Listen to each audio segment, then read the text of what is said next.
ਸਤਿ ਸ਼੍ਰੀ ਅਕਾਲ। ਸਵਾਗਤ ਹੈ ਜੀ ਦੇਸ਼ ਪ੍ਰਦੇਸ਼ ਦੇ ਵਿੱਚ। ਮੈਂ ਰਣਬੀਰ ਸੰਧੂ, ਮੇਰੇ ਨਾਲ ਡਾਕਟਰ ਰਵੀ ਗਰਗ ਜੀ, ਪਾਇਨਰ ਇਮੀਗ੍ਰੇਸ਼ਨ ਤੋਂ। ਇਹ ਕਾਫੀ ਲੰਮਾ ਸਮਾਂ ਕੈਨੇਡਾ ਦੇ ਵਿੱਚ ਬਿਤਾਉਣ ਤੋਂ ਬਾਅਦ ਇੱਥੇ ਸਰਵਿਸ ਜਦੋਂ ਸ਼ੁਰੂ ਕੀਤੀ, ਹੁਣ ਵੀ ਪਰਿਵਾਰ ਕੋਲ ਜਾਂਦੇ ਨੇ।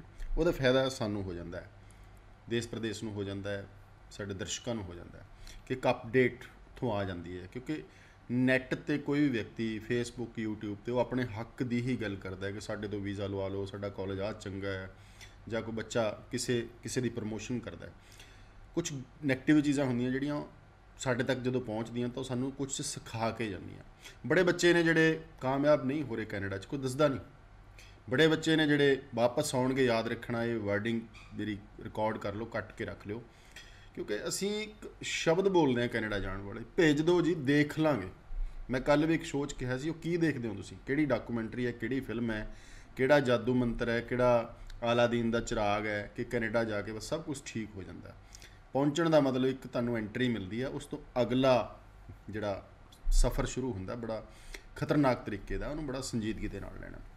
ਇਸ ਦੇ ਨਾਲ ਨਾਲ ਕਾਫੀ ਅਹਿਮ ਪਹਿਲੂ ਨੇ, ਵੀਜ਼ਾਜ਼ ਨੂੰ ਲੈ ਕੇ, 5.5 ਬੈਂਡ ਨੂੰ ਲੈ ਕੇ, ਟੂਰਿਸਟ ਨੂੰ ਲੈ ਕੇ, ਸਪੌਜ਼ ਕੇਸ ਨੂੰ ਲੈ ਕੇ, ਰਿਫਿਊਜ਼ਲ ਵਾਲੀਆਂ ਦੁਆਰਾ ਵੀਜ਼ਾਜ਼ ਨੂੰ ਲੈ ਕੇ।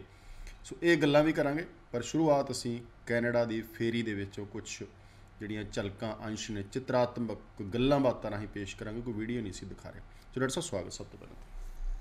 ਸੋ ਤੇ ਸੱਦਾ ਦੇਣ ਲਈ ਬਹੁਤ ਬਹੁਤ ਧੰਨਵਾਦ ਸੰਧੂ ਸਾਹਿਬ, ਤੇ ਸਾਰੇ ਦਰਸ਼ਕਾਂ ਨੂੰ ਮੇਰੀ ਪਿਆਰ ਭਰੀ ਸਤਿ ਸ਼੍ਰੀ ਅਕਾਲ। ਅਸੀਂ ਤਾਂ ਤੁਹਾਨੂੰ ਹਰ ਹਫ਼ਤੇ ਸੱਦਾ ਦਿੰਦੇ ਹਾਂ, ਤੁਸੀਂ ਕੈਨੇਡਾ ਚਲੇ ਜਾਂਦੇ ਹੋ। ਹਾਂਜੀ, ਅਸੀਂ ਤਾਂ ਸੱਦਾ ਤੁਹਾਨੂੰ ਹਰ ਹਫ਼ਤੇ ਦਿੰਦੇ ਹਾਂ, ਪਰ ਤੁਸੀਂ ਕੈਨੇਡਾ ਚਲੇ ਚਲੋ ਦੁਨੀਆਦਾਰੀ ਸਾਰੀ ਦੇਖਣੀ ਜ਼ਰੂਰੀ ਹੈ। ਲੇਕਿਨ ਮੈਂ ਤੁਹਾਡੀ ਜਿਹੜੀ ਗੱਲਾਂ ਕੀਤੀਆਂ ਸੀ, ਇਹ ਹੁਣ ਜਿਹੜੀ ਤੁਸੀਂ ਸੱਦੇ ਦੀ ਗੱਲ ਕੀਤੀ, ਉਹਦੇ ਵਿੱਚ ਵੀ ਮੈਂ ਨਾਲ ਗੱਲ ਕਰਨਾ ਚਾਹੁੰਦਾ ਕਿ ਇੱਕ ਹੁੰਦੀ ਹੈ ਸਕੂਬਾ ਡਾਈਵਿੰਗ।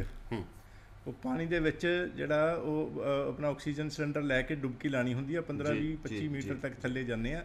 ਦੂਜੀ ਹੁੰਦੀ ਇੱਕ ਸਨੋਰਕਲਿੰਗ ਦੇ ਵਿੱਚ ਟਿਊਬ ਪਾ ਕੇ ਸਾਹ ਵਾਲੀ, ਅਤੇ ਤੈਰ ਸਕਦੇ ਹਾਂ ਉੱਪਰੋਂ, ਲੇਕਿਨ ਨੀਚੇ ਦਾ ਨਜ਼ਾਰਾ ਦੇਖ ਸਕਦੇ ਹਾਂ। ਮੁੱਕਦੀ ਗੱਲ ਇਹ ਕਿ ਜੇ ਵੈਸੇ ਹੀ ਤੈਰਦੇ ਹੈਗੇ ਆ ਅਤੇ ਅੰਦਰ ਕੀ ਕੁਛ ਸਮੁੰਦਰ ਦਾ ਨਜ਼ਾਰਾ, ਵਧੀਆ ਵਧੀਆ ਚੀਜ਼ਾਂ ਹੈਗੀਆਂ, ਉਹ ਨਜ਼ਰ ਨਹੀਂ ਆਉਂਦੀਆਂ। ਜਦੋਂ ਆਪਾਂ ਸਕੂਬਾ ਡਾਈਵਿੰਗ ਕਰਦੇ ਹਾਂ, 15, 20 ਮੀਟਰ ਥੱਲੇ ਜਾਂਦੇ ਹਾਂ, ਔਰ ਸਮੁੰਦਰ ਦੇ ਅਲੱਗ ਅਲੱਗ ਨਜ਼ਾਰੇ, ਅਲੱਗ ਅਲੱਗ ਮੱਛੀਆਂ, ਅਲੱਗ ਅਲੱਗ ਜਿਹੜੇ ਜਾਨਵਰ, ਔਰ ਮਤਲਬ ਜਿਹੜੇ ਇਹ ਵਾਟਰ ਐਨੀਮਲਸ, ਔਰ ਜਾਂ ਇਹ ਜਿਹੜੀਆਂ ਫਿਸ਼ਿਜ਼ ਵਗੈਰਾ ਹੈਗੀਆਂ ਨੇ, ਔਰ ਅੰਦਰ ਰੌਕਸ, ਔਰ ਇਹ ਬੜਾ ਕੁਝ ਦੇਖਣ ਨੂੰ ਮਿਲਦਾ ਹੈਗਾ।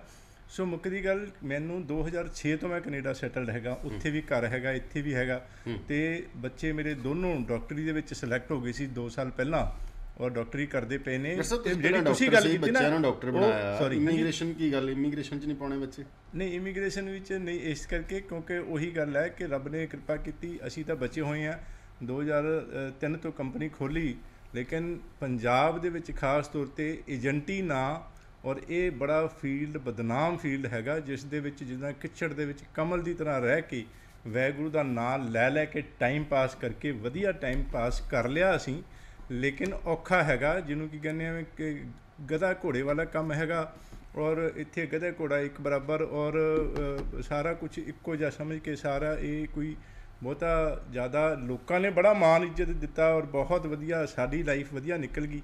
ਲੇਕਿਨ ਬੱਚੇ ਉੱਥੇ ਜਾ ਕੇ ਜਿਹੜਾ ਸੁਪਨਾ ਸੀਗਾ ਕਿ ਉੱਥੇ ਬੜੀ ਹਾਇਰ ਐਜੂਕੇਸ਼ਨ, ਜਿਹੜੀ ਆਪਾਂ ਗੱਲ ਕਰਦੇ ਪਏ ਸੀ, ਤੁਸੀਂ ਕਿਹਾ ਜੀ ਵਾਪਸ ਆਉਣਗੇ, ਅਤੇ ਮੈਂ ਕੈਨੇਡਾ ਹੁਣ ਰੀਸੈਂਟਲੀ ਕਈ ਮਹੀਨੇ ਕੈਨੇਡਾ ਰਹਿ ਕੇ ਆਇਆ ਹੈਗਾ, ਉਹੀ ਤਜਰਬਾ ਲੈਣਾ। ਉੱਥੇ ਕਾਲਜ, ਯੂਨੀਵਰਸਿਟੀਜ਼ ਨਾਲ ਮੀਟਿੰਗ, ਐਮਬੈਸੀ ਨਾਲ ਮੀਟਿੰਗ, ਕਈ ਕੁਛ ਇਸ ਤਰ੍ਹਾਂ ਦੀ ਹੁੰਦੀਆਂ ਕਿ ਪਾਵਰ ਦਾ ਬੈਕਅਪ ਜਿਹੜਾ ਹੈ, ਪਾਵਰ ਲੈਣ ਵਾਸਤੇ, ਔਰ ਉਹ ਤਜਰਬੇ ਉੱਥੇ ਦੇ ਆਫਿਸਿਸ ਨੂੰ ਦੇਖਣ ਵਾਸਤੇ, ਉੱਥੇ ਜਿਹੜੇ ਬੱਚੇ ਭੇਜੀਦੇ ਨੇ ਉਹ ਮਿਲਦੇ ਨੇ, ਗੱਲਬਾਤ ਕਰਦੇ ਨੇ। ਉਹ ਜਿਹੜੇ ਉੱਥੇ ਕੈਨੇਡਾ ਵੀਜ਼ਾ ਲੱਗ ਕੇ ਬੱਚੇ ਗਏ ਹੁੰਦੇ ਨੇ, ਉਹਨਾਂ ਦੀ ਪ੍ਰੋਬਲਮਸ ਔਰ ਉਹਨਾਂ ਦੀ ਜਿਹੜੀਆਂ ਸਮੱਸਿਆਵਾਂ, ਦਿੱਕਤਾਂ, ਉਹਨਾਂ ਨਾਲ ਰੂਬਰੂ ਹੋਣਾ। ਔਰ ਇੱਕ ਪਹਿਲੂ ਹੈਗਾ ਜਿਹੜਾ ਤੁਸੀਂ ਦੱਸਿਆ ਕਿ ਬੱਚੇ ਅਗਰ ਸਹੀ ਤਰੀਕੇ ਨਾਲ ਨਹੀਂ ਪੜ੍ਹਨਗੇ ਵਾਪਸ ਆਉਣਗੇ। ਦੂਜਾ ਪਹਿਲੂ ਹੈਗਾ ਕਿ ਜਿਸ ਤਰ੍ਹਾਂ ਰੱਬ ਨੇ ਕਿਰਪਾ ਕੀਤੀ, ਮੇਰੇ ਬੱਚਿਆਂ ਨੇ ਜਿੱਦਾਂ BSc ਮੈਡੀਕਲ, ਇੱਥੇ +2 ਤੋਂ ਬਾਅਦ ਡਾਕਟਰੀ ਦਾ ਟੈਸਟ ਹੁੰਦਾ, PMT ਵਗੈਰਾ ਟੈਸਟ ਹੁੰਦਾ, ਔਰ ਉਸ ਤੋਂ ਬਾਅਦ 4-5 ਸਾਲ ਦੀ ਡਾਕਟਰੀ। ਉੱਥੇ BSc ਮੈਡੀਕਲ ਕੰਪਲੀਟ ਹੋਣ ਤੋਂ ਬਾਅਦ MCAT ਐਗਜ਼ਾਮ, ਬੜੀ ਸਾਰੀ ਇੰਟਰਵਿਊਜ਼, ਔਰ ਡਿਗਰੀ ਦੇ ਵਿੱਚ ਜਿਹੜੀ BSc ਮੈਡੀਕਲ ਦੀ ਡਿਗਰੀ ਦੇ ਵਿੱਚ ਅਬਾਊਟ 85-90% ਤੋਂ ਉੱਪਰ ਦੇ ਮਾਰਕਸ ਕੰਸਿਸਟੈਂਟਲੀ।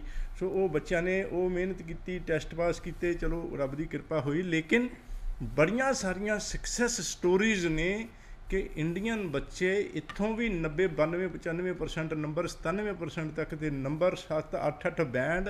ਔਰ ਮੈਂ ਹੈਰਾਨ ਹੈਗਾ ਕਿ ਅੱਗੇ ਨਹੀਂ ਹੁੰਦਾ ਸੀ, ਅੱਗੇ ਕੁੜੀਆਂ ਨੂੰ ਪੜ੍ਹਾਇਆ ਨਹੀਂ ਜਾਂਦਾ ਸੀਗਾ ਔਰ ਖ਼ਾਸ ਤੌਰ 'ਤੇ ਪਿੰਡਾਂ ਦੇ ਵਿੱਚ ਐਜੂਕੇਸ਼ਨ ਦੀ ਬੜੀ ਘਾਟ ਸੀ। ਅੱਜ ਬੜੇ ਇੰਟੀਰੀਅਰ ਦੇ ਵਿੱਚ ਜਾ ਕੇ ਨਿੱਕੇ ਨਿੱਕੇ ਪਿੰਡਾਂ ਵਿੱਚੋਂ ਬੱਚੇ ਕੁੜੀਆਂ ਮਤਲਬ 90% ਮਾਰਕਸ 8 ਬੈਂਡ।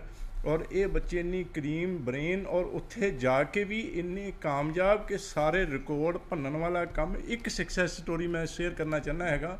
ਬੱਚਾ ਇੱਥੋਂ BCom ਕਰਕੇ ਗਿਆ ਔਰ ਉੱਥੇ ਜਾ ਕੇ ਕਿਸੇ ਕਾਲਜ ਦੇ ਵਿੱਚ 1 ਸਾਲ ਦਾ ਕੋਰਸ ਕੀਤਾ। ਉਦੋਂ 2010 ਦੀ ਗੱਲ ਸੀਗੀ। ਸਸਕੈਚੁਅਨ ਵਿੱਚ ਤਾਂ ਹੀ ਮੈਂ ਆਪਾਂ ਆਫਿਸ ਖੋਲ੍ਹਿਆ ਸੀ। PR ਸੌਖੀ ਹੈਗੀ ਹੈ, ਪਹਿਲਾਂ ਵੀ ਸੀ ਹੁਣ ਵੀ ਹੈ।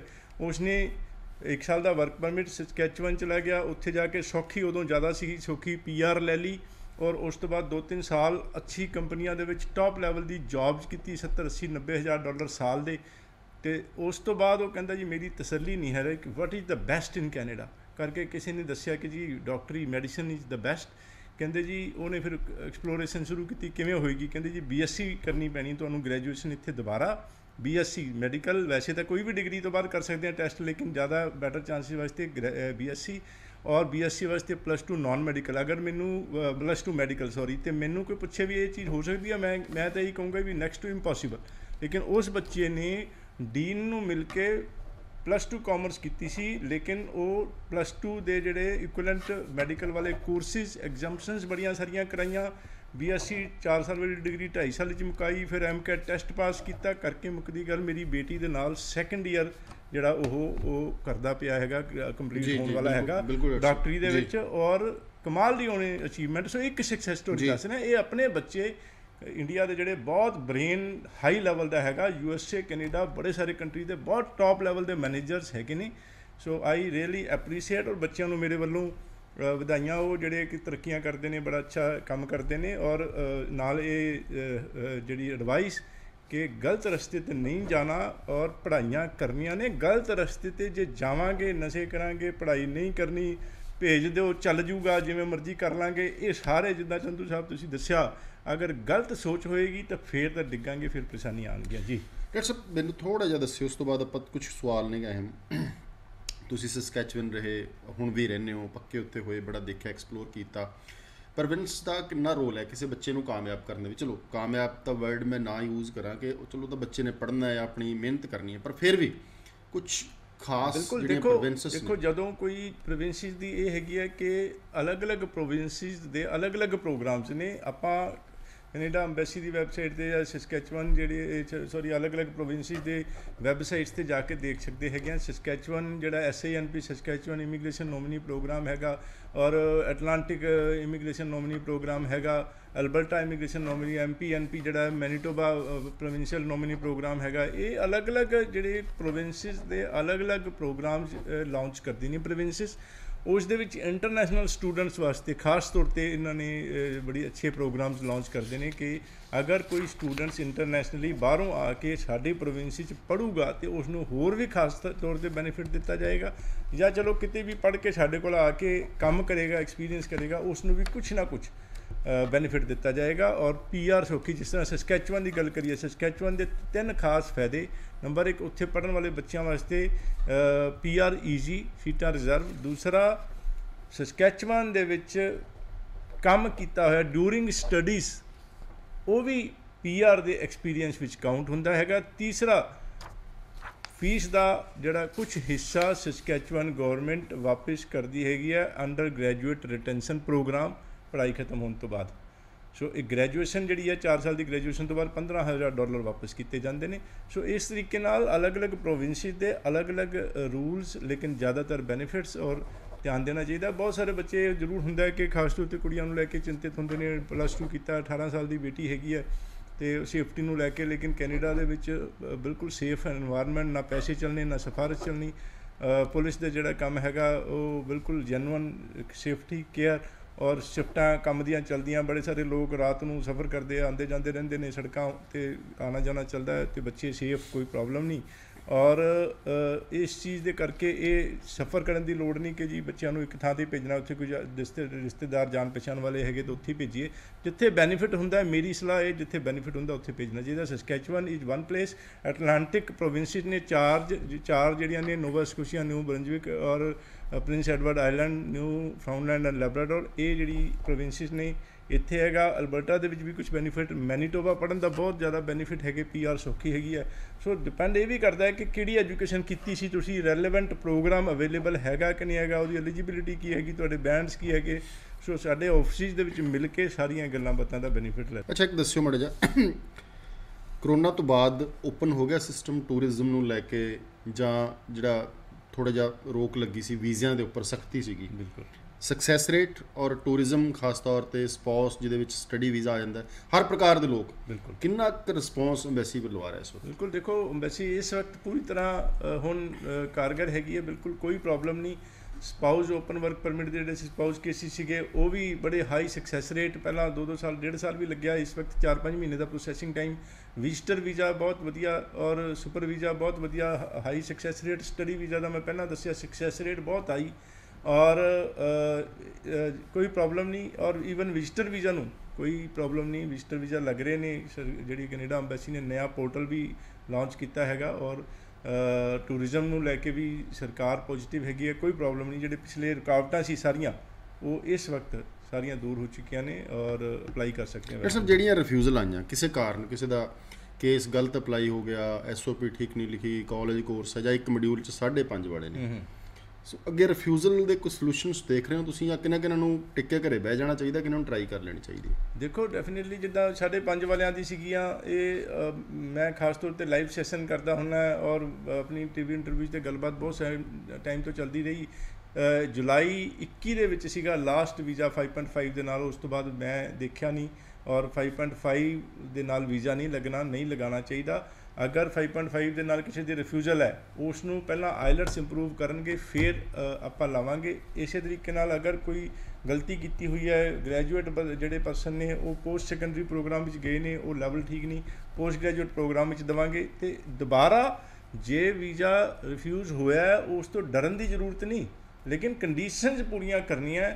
ਕੋਈ ਗਲਤੀ ਹੋਈ ਸੀ, ਉਸ ਨੂੰ ਸੁਧਾਰ ਕਰਨਾ ਹੈ, ਦੁਬਾਰਾ ਅਪਲਾਈ ਕਰਾਂਗੇ। ਅਤੇ ਦੁਬਾਰਾ ਅਪਲਾਈ ਕਰਨ ਦੇ ਨਾਲ ਬਹੁਤ ਸਾਰੇ ਵੀਜ਼ੇ ਆਉਂਦੇ ਆ, ਕੋਈ ਡਰਨ ਦੀ ਜ਼ਰੂਰਤ ਨਹੀਂ। ਲੇਕਿਨ ਇਹ ਜ਼ਰੂਰ ਦੇਖਣਾ ਪੈਣਾ ਆਪਣਾ ਪ੍ਰੋਫਾਈਲ ਕੀ ਹੈ, ਕਿੰਨਾ ਗੈਪ ਹੈ, ਕਿੰਨੇ ਤੁਹਾਡੇ ਮਾਰਕਸ ਨੇ। ਹੁਣ 51-52% ਵਾਲੇ ਜਿਹੜੇ ਸਟੂਡੈਂਟਸ ਨੇ ਡੈਫੀਨੇਟਲੀ ਹਾਈ ਰਿਸਕ ਦੇ ਵਿੱਚ ਆਉਣਗੇ।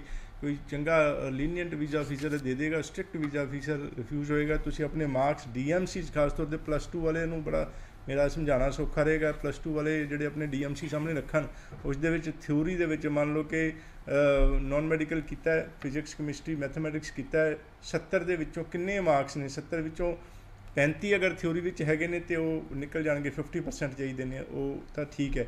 ਜੇ 50 ਤੋਂ ਥੱਲੇ ਹੋਏ ਤਾਂ ਫਿਰ ਉਹਨਾਂ ਦਾ ਵੀਜ਼ਾ ਰਿਸਕ ਵਿੱਚ ਆਏਗਾ। ਅਤੇ ਇਹੋ ਜਿਹੇ ਪ੍ਰੋਫਾਈਲ ਨੂੰ ਕੰਸੀਡਰ ਕਰਦੇ ਹੋਏ, ਜੇ ਪ੍ਰੋਫਾਈਲ ਚੰਗਾ ਹੈਗਾ, ਮਾਰਕਸ ਚੰਗੇ ਹੈਗੇ, ਰਿਫਿਊਜ਼ਲ ਕਈ ਵਾਰੀ ਕੋਈ ਸਟ੍ਰਿਕਟ ਵੀਜ਼ਾ ਅਫਸਰ ਰਿਫਿਊਜ਼ ਕਰ ਦਿੰਦਾ, ਦੁਬਾਰਾ ਲਾਵਾਂਗੇ, ਵੀਜ਼ਾ ਲੱਗੇਗਾ। ਤੁਸੀਂ ਦੱਸ ਰਹੇ ਸੀ ਕਿ ਕੋਈ ਡੈਫਰਡ ਨੂੰ ਲੈ ਕੇ ਵੀ ਧਰਨੇ ਧੁਰਨੇ ਲੱਗੇ। ਮੈਂ ਚਲੋ ਕਿਸੇ ਕਾਲਜ ਨੂੰ ਜਾਂ ਕਿਸੇ ਨੂੰ ਅਸੀਂ ਬਦਨਾਮ ਨਹੀਂ ਕਰਨਾ ਚਾਹੁੰਦੇ, ਸਵਾਲ ਇਹ ਪੈਦਾ ਹੋ ਜਾਂਦਾ ਕਿ ਮਸਲਾ ਕੀ ਹੈ ਡੈਫਰਡ ਦਾ? ਬਿਲਕੁਲ, ਦੇਖੋ ਉਹੀ ਚੀਜ਼ ਜਿੱਦਾਂ ਮੈਂ ਪਹਿਲਾਂ ਸਤੰਬਰ ਇਨਟੇਕ ਦੀ ਜਿਹੜਾ ਤੁਸੀਂ ਸਵਾਲ ਕੀਤਾ ਸੀ ਸੰਧੂ ਸਾਹਿਬ, ਉਸ ਦਾ ਮੈਂ ਜਵਾਬ ਦਿੱਤਾ ਸੀ ਵੀ ਡੈਫਰਮੈਂਟ, ਕਿਉਂਕਿ ਰਸ਼ ਬਹੁਤ ਜ਼ਿਆਦਾ ਚੱਲਦਾ ਪਿਆ। ਬਾਕੀ ਕੰਟਰੀਜ਼ ਆਲਮੋਸਟ ਬੰਦ ਰਹੇ ਕਰੋਨਾ ਦੇ ਵਿੱਚ, ਇਸ ਟਾਈਮ ਵੀ ਕਾਫੀ ਬੰਦ ਨੇ, ਖੁੱਲ੍ਹੇ ਨਹੀਂ ਦਰਵਾਜ਼ੇ। ਨਿਊਜ਼ੀਲੈਂਡ ਦੇ ਮਾੜੇ ਮੋਟੇ ਕੁਝ ਸ਼ੁਰੂ ਕੀਤਾ ਉਹਨਾਂ ਨੇ, ਆਲਮੋਸਟ ਬੰਦ ਰਿਹਾ 2 ਸਾਲ। ਆਸਟ੍ਰੇਲੀਆ ਨੇ ਥੋੜ੍ਹਾ ਬਹੁਤ ਖੁੱਲ੍ਹਿਆ, ਇਸੇ ਤਰੀਕੇ ਨਾਲ ਬਹੁਤ ਸਾਰੇ ਬੰਦ ਰਹੇ। ਉੱਥੇ PR ਨਹੀਂ ਹੁੰਦੀ। ਬੜੀ ਦੁਨੀਆ ਕੈਨੇਡਾ ਨੰਬਰ 1 ਡੈਸਟੀਨੇਸ਼ਨ ਚੋਇਸ ਹੈਗੀ ਹੈ, ਔਰ ਖਾਸ ਤੌਰ 'ਤੇ ਇੰਡੀਆ ਦੇ ਵਿੱਚ, ਖਾਸ ਤੌਰ 'ਤੇ ਪੰਜਾਬ ਦੇ ਵਿੱਚ, ਉੱਥੇ ਲੋੜ ਵੀ ਬਹੁਤ ਜ਼ਿਆਦਾ ਹੈ। PR ਵੀ ਬੜੀ ਸੌਖੀ ਦਿੰਦੇ ਹੈਗੇ, ਬੈਨੀਫਿਟਸ ਬਹੁਤ ਹੈਗੇ ਨੇ, ਇਸ ਕਰਕੇ ਰਸ਼ ਬਹੁਤ ਜ਼ਿਆਦਾ ਹੈਗਾ। ਇਸ ਕਰਕੇ ਉੱਥੇ ਸੀਟਾਂ ਆਲਰੇਡੀ ਫੁੱਲ ਹੋ ਜਾਂਦੀਆਂ। ਅੱਜ ਆਪਾਂ ਜੂਨ ਦੇ ਵਿੱਚ ਜਿਹੜੀ ਹੈਗੀ ਹੈ, ਜੂਨ ਦੇ ਐਡਮਿਸ਼ਨਾਂ ਕਰਦੇ ਪਏ ਹਾਂ ਜਿਹੜੀ ਕਾਲਜਿਸ ਦੇ ਵਿੱਚ, ਇਹ ਜਨਵਰੀ ਇਨਟੇਕ ਦੇ ਵੀ ਬਹੁਤ ਸਾਰੇ ਕਾਲਜ ਦੀ ਸੀਟਾਂ ਆਲਰੇਡੀ ਫੁੱਲ ਹੋ ਚੁੱਕੀਆਂ। ਸੋ ਇਹ ਕਾਫੀ ਐਡਵਾਂਸ ਦੇ ਵਿੱਚ ਫੁੱਲ ਹੋ ਜਾਂਦੀਆਂ। ਜਦੋਂ ਅੱਜ ਸਤੰਬਰ ਦੇ ਵਿੱਚ ਜਿਸ ਤਰ੍ਹਾਂ ਮਈ ਵਾਲੇ ਸਟੂਡੈਂਟ ਸੀਗੇ, ਉਹਨਾਂ ਨੇ ਡੈਫਰਮੈਂਟ ਲੈਣ ਦੇ ਵਾਸਤੇ ਰਿਕੁਐਸਟ ਕੀਤੀ ਕਿ ਸਤੰਬਰ 'ਚ ਡੈਫਰਮੈਂਟ ਕਰ ਦਿਓ। ਕਾਲਜ ਕਹਿੰਦੇ ਜੀ ਸਤੰਬਰ ਦੀ ਸੀਟਾਂ ਆਲਰੇਡੀ ਫੁੱਲ ਨੇ, ਹੁਣ ਜਨਵਰੀ ਦੀ ਲੈ ਲਓ। ਸੀਟਾਂ ਇੰਨੀਆਂ ਜ਼ਿਆਦਾ ਫੁੱਲ ਸੀਗੀਆਂ, ਜ਼ਿਆਦਾ ਸੀਟਾਂ ਭਰੀਆਂ ਸੀ ਕਾਲਜ ਨੇ ਇੱਕ ਕਾਲਜ ਇਸ ਤਰ੍ਹਾਂ ਦਾ ਸੀਗਾ ਕਿ ਉਹਨਾਂ ਦੇ ਵਿੱਚ ਉਹਨਾਂ ਜਿਹੜੇ ਬੱਚੇ ਆਲਰੇਡੀ ਪੜ੍ਹਦੇ ਪਏ ਸੀ ਉਹਨਾਂ ਨੇ ਸੀਟਾਂ ਨਹੀਂ ਦਿੱਤੀਆਂ, ਬੱਚਿਆਂ ਨੇ ਕੁਝ ਉਹਨਾਂ ਦੇ ਪ੍ਰੋਟੈਸਟ ਕੀਤਾ, ਉਸ ਤੋਂ ਬਾਅਦ ਕਾਫੀ ਹੱਦ ਤੱਕ ਅਕੋਮੋਡੇਟ ਕਰ ਲਿਆ। ਲੇਕਿਨ ਇਹ ਹੁੰਦਾ ਇਹ ਇਹੋ ਜਿਹੀ ਕੋਈ ਸਿਚੁਏਸ਼ਨ 10-15-20 ਕਾਲਜ ਵਿੱਚੋਂ ਇੱਕ ਕਾਲਜ ਵਿੱਚ ਆਉਂਦੀ ਹੈਗੀ ਆ, ਜਿਨ੍ਹਾਂ ਨੂੰ ਜਿੰਨੀਆਂ ਵੀ ਔਰ ਅਲੱਗ-ਅਲੱਗ ਟਾਈਮ 'ਤੇ ਐਮਬੈਸੀਜ਼ ਦੇ ਵਿੱਚ ਵੀ ਪ੍ਰੋਬਲਮਸ ਆ ਜਾਂਦੀਆਂ ਨੇ, ਕਾਲਜਿਸ ਵਿੱਚ ਵੀ ਪ੍ਰੋਬਲਮਸ ਆ ਜਾਂਦੀਆਂ ਨੇ। ਸੋ ਉਹ ਸਾਰੀਆਂ ਸਿਚੁਏਸ਼ਨਸ ਨੂੰ ਹੈਂਡਲ ਕਰਨਾ ਐਕਸਪਰਟ ਇਮੀਗ੍ਰੇਸ਼ਨ ਕੰਸਲਟੈਂਟ ਦਾ ਹੀ ਕੰਮ ਹੈਗਾ। And definitely we take care of all that. ਮੈਂ CICC ਮੈਂਬਰ ਕੈਨੇਡਾ ਐਮਬੈਸੀ ਦੀ ਵੈਬਸਾਈਟ 'ਤੇ ਨਾਮ ਹੈਗਾ, ਲੇਟੈਸਟ ਅਪਡੇਟਸ ਨਾਲ ਜਾਣੂ ਕੈਨੇਡਾ ਐਮਬੈਸੀ ਵੱਲੋਂ, CICC ਜਿਹੜੀ ਕੈਨੇਡੀਅਨ ਗੌਰਮੈਂਟ ਦੀ ਡੈਜ਼ੀਗਨੇਟਡ ਬੋਡੀ ਹੈਗੀ ਆ ਉਸ ਦੇ ਵੱਲੋਂ। ਸੋ ਇਹ ਸਾਰੀਆਂ ਚੀਜ਼ਾਂ ਦੇ ਐਕਸਪਰਟਿਜ਼ ਨੂੰ ਧਿਆਨ 'ਚ ਰੱਖ ਕੇ ਇਹ ਜਿਹੜੀ ਡੈਫਰਮੈਂਟਸ ਨੇ ਇਹ ਸਾਰੀਆਂ ਚੀਜ਼ਾਂ ਦਾ ਧਿਆਨ ਤਾਂ ਰੱਖਦੇ ਆ, ਲੇਕਿਨ ਸਾਨੂੰ ਸਟੂਡੈਂਟਸ ਨੂੰ ਵੀ ਪੇਰੈਂਟਸ ਨੂੰ ਵੀ ਜਲਦਬਾਜ਼ੀ ਕਰਨ ਦੇ ਬਜਾਏ ਐਪਰੀਹੈਂਸਿਵ ਜਲਦਬਾਜ਼ੀ, ਜਲਦੀ ਜਾਣਾ ਜਾਂ ਕੋਈ ਇਸ ਤਰ੍ਹਾਂ ਦੀਆਂ ਕੁਛ ਲਾਪਰਵਾਹੀਆਂ ਜਲਦਬਾਜ਼ੀਆਂ ਕਰਨ ਦੇ ਬਜਾਏ ਇਹਤਿਆਤ ਲੈ ਕੇ ਸਾਡੀਆਂ ਜਿਹੜੀ ਐਡਵਾਈਸ ਹੈ, ਸਲਾਹਾਂ ਨੇ, ਉਹਨਾਂ ਨੂੰ ਧਿਆਨ ਦੇ ਕੇ ਕਰਨਾ ਚਾਹੀਦਾ ਤਾਂ ਕਿ ਬਚ ਕੇ ਖਿਆਲ ਕਰਕੇ ਆਪਣਾ ਕੰਮ ਚੱਲੇ।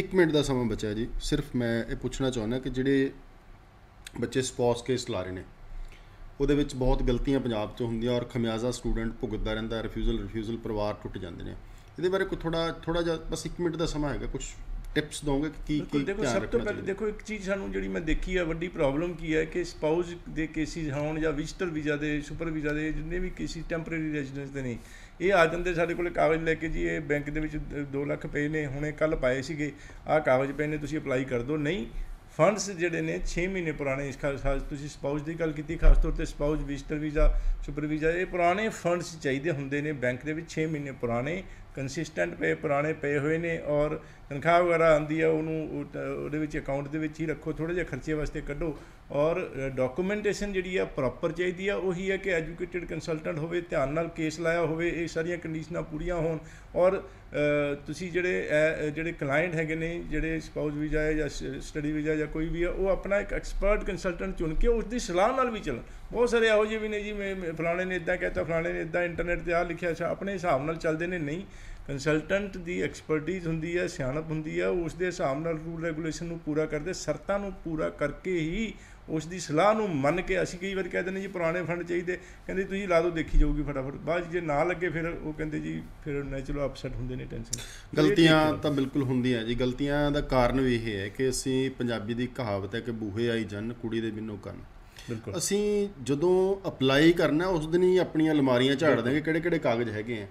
6 ਮਹੀਨੇ ਪਹਿਲਾਂ, 1 ਸਾਲ ਪਹਿਲਾਂ ਸਾਨੂੰ ਜਦੋਂ ਆਪਾਂ ਸੋਚ ਲਿਆ ਕਿ ਇਸ ਵੀਜ਼ਾ ਤੇ ਅਸੀਂ ਬਾਹਰ ਜਾਣਾ ਹੈ, ਨਾਲ ਹੀ ਫਟਾਫਟ ਕੰਸਲਟੈਂਟ ਚੁਣ ਕੇ ਤੇ ਉਸ ਦੇ ਹਿਸਾਬ ਦੇ ਨਾਲ ਟਾਈਮ ਦਿਓ ਕਾਗਜ਼ ਪੱਤਰ ਪੂਰੇ ਕਰਨ ਨੂੰ। ਬਿਲਕੁਲ ਔਰ ਇੱਕ ਚੀਜ਼ ਦੇਖੀਏ ਕਿ ਕਾਗਜ਼ ਆਪ ਕਾਗਜ਼ ਦੇਣ ਨੂੰ ਭਾਵੇਂ 4 ਮਹੀਨੇ ਲਾ ਦੇਣ, ਜਿਸ ਦਿਨ ਕਾਗਜ਼ ਕੰਸਲਟੈਂਟ ਨੂੰ ਦੇਤੇ ਅੱਜ ਹੀ ਫਾਈਲ ਲੱਗਣੀ ਹੈ, ਫਟਾਫਟ ਲਾ ਦਿਓ। ਉਹਨਾਂ ਨੂੰ ਗਿਵ ਹਿਮ ਟਾਈਮ ਕਿ ਵੀ ਉਹ ਪ੍ਰਿਪੇਅਰ ਤੁਹਾਡੀ ਫਾਈਲ ਪ੍ਰੋਪਰਲੀ ਤਿਆਰ ਕਰੇ ਔਰ ਤਰੀਕੇਦਾਰ ਲੱਗੇ। ਉਸ ਦਿਨ ਤਾਂ ਇਹ ਹੁੰਦਾ ਹੈ ਕਿ ਜਦੋਂ ਕੰਸਲਟੈਂਟ ਨੂੰ ਫਾਈਲ ਦੇ ਕੇ ਆ ਜਾਂਦੇ 43 ਦੇ ਬੱਸ ਸਟੈਂਡ ਪਹੁੰਚ ਕੇ ਵੀ ਫੋਨ ਕਰ ਲੈਣਾ, ਡਾਕਟਰ ਸਾਹਿਬ ਵੀਜ਼ਾ ਤਾਂ ਨਹੀਂ ਆਇਆ ਉਸੇ ਦਿਨ ਹੀ।